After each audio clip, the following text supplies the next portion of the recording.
Second leg of the match between Red Star Belgrade and Rangers takes place tomorrow in Belgrade.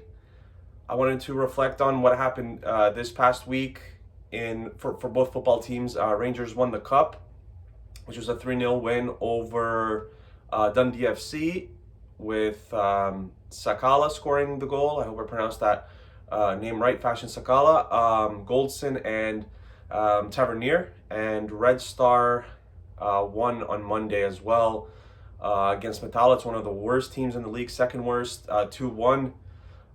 Very interesting game. Stankovic didn't really rotate his squad at all.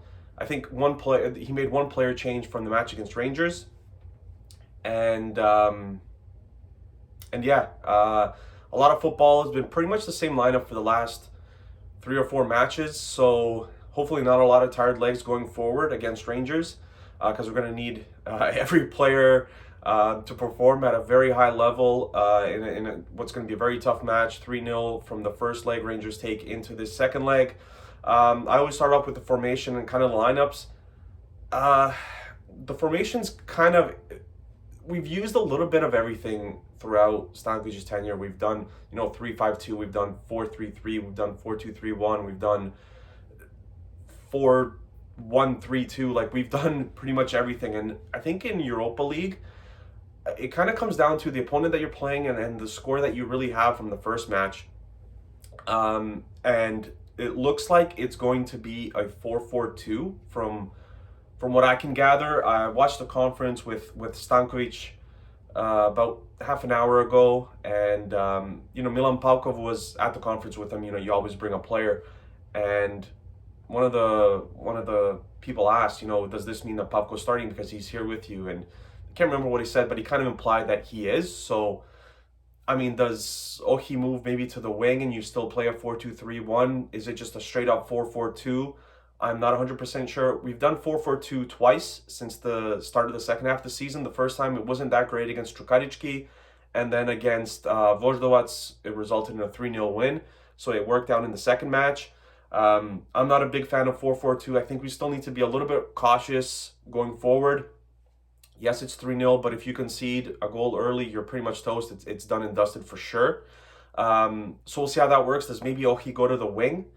One thing for sure is that Kanga is going to drop back into defensive midfield or midfield with Sekou Sanogo. So that's something that'll stay. Sonic won't be in the starting lineup, and I think the back line is going to stay the same with Rakovic, Dragovic, Rodic, and Piccini. Goalkeeper stays the same, and then you have Ivanic and Kata in the wings, Sanogo and Kanga in the midfield, and then up top Pavkov and Ohi. In my opinion, I think Red Star needs to score in the first 15 or 20 minutes. I said in the preview of the first match that we can't concede in the first 15 to 20 minutes. What did we do? We did the complete opposite, and we conceded twice in the first 15 minutes. And I think it was twice in 4 minutes altogether. It was 11th and 15th minute, if I'm not mistaken. So I think you need to score in the first 15 to 20 minutes. Ideal result would be 2-0 at halftime. 1-0 at halftime is okay, but I think 2-0 at halftime would be a great result going forward. Now, they asked Stankovic at the conference what he would say if it was 1-0 in the 60th minute, and he said he would take it. So that's just a difference of opinion between him and I. I think that 2-0 at halftime would be obviously a lot better. You score one more goal than the 1-0, but I think going forward, then you can kind of maybe take a little bit less risk and, kind of calm the game down from the 45th to the 60th minute, and then, you have one more resurgence to get that second goal from the 60th minute on. Again, you can't concede, because once you concede, it's over. You're not going to get back 4 goals or 5 to win it. So I think it's very important to score twice in the first half. And like I said, the 15 to 20 minutes, we're going to see kind of how both teams react to the crowd and what Red Star does differently from the first match. Although I thought we were pretty good in the first half, pretty much against Rangers. I know the scoreline didn't really reflect that, but we had chances. We just have to capitalize. The one thing, we have to limit set pieces from Rangers. A goal from a penalty and 2 goals pretty much off of corner kicks. You can't allow that to happen. last season, scoring goals from set pieces was our strength. I think we scored 30 plus goals from set pieces. And this year it hasn't really been that big of a weapon for us, but we're starting to concede a lot, and a lot of short corners for Rangers. Looked like we didn't adjust at all throughout the match, which is something for the coaching staff to take care of, and it's something that we 100% need to take care of. Can't allow for easy corners and set pieces anywhere close to our net, because Tavernier throws it in there, and he has an excellent shot, and his ability to cross the ball is very good, which we didn't really have an answer for in the first match. We have to convert our chances at the end of the day. We had 6 or 7, 3 goals called back. Woodwork, I think we hit the post once and then the crossbar once as well. And a lot of other chances where decision making wasn't at its best, was very poor. We can't allow that to happen in this match. Who knows how many chances we're going to get? We got a lot in the first match. Hopefully we get a lot this match, but we need to absolutely capitalize on every match or on every chance that we get. Ivanic has to be better. I didn't think he was awful in the first half. I think in the second half he was a little bit better, but hats off to Rangers. They completely neutralized him. And, Kata ended up getting his.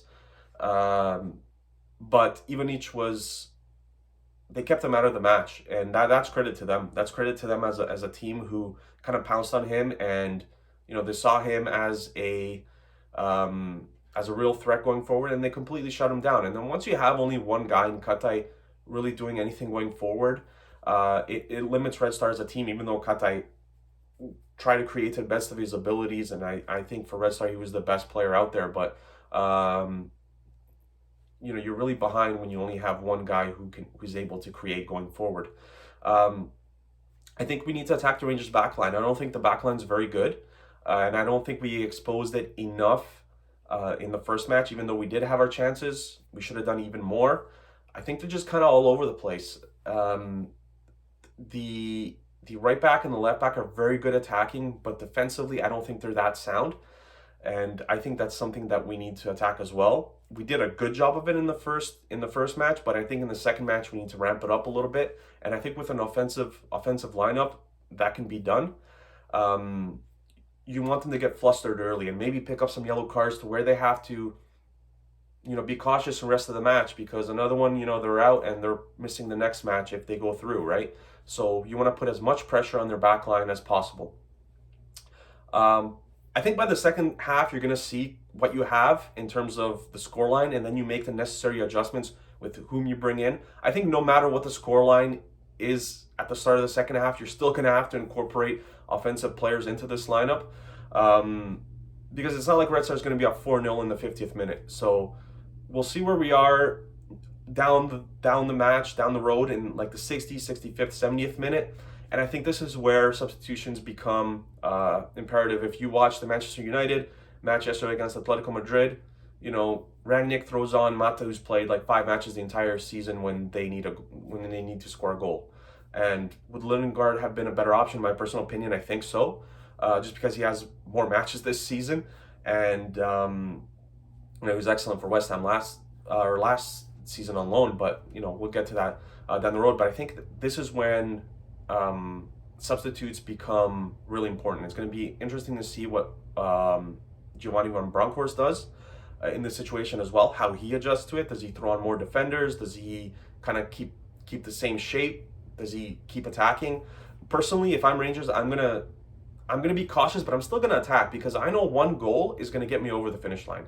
Red Star's not gonna score, 4 goals after Rangers either go up 1-0 or after it's 1-1. I think it's gonna be very tough to score another 3. So that's just my thinking behind it.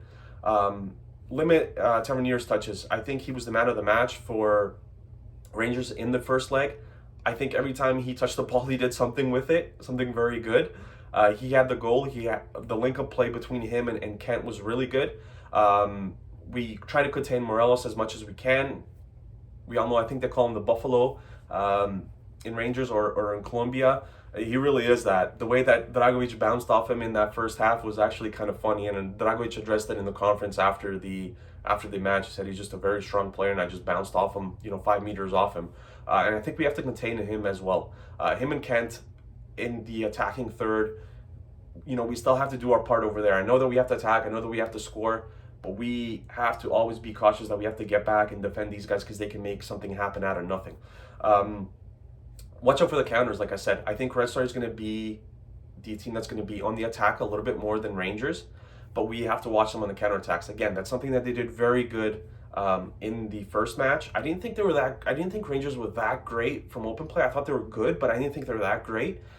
That's also another thing that we have to, kind of keep an eye on, and we make sure that we keep them at bay and that they don't score early. Because if they score early, it's going to become much, much, much, much tougher.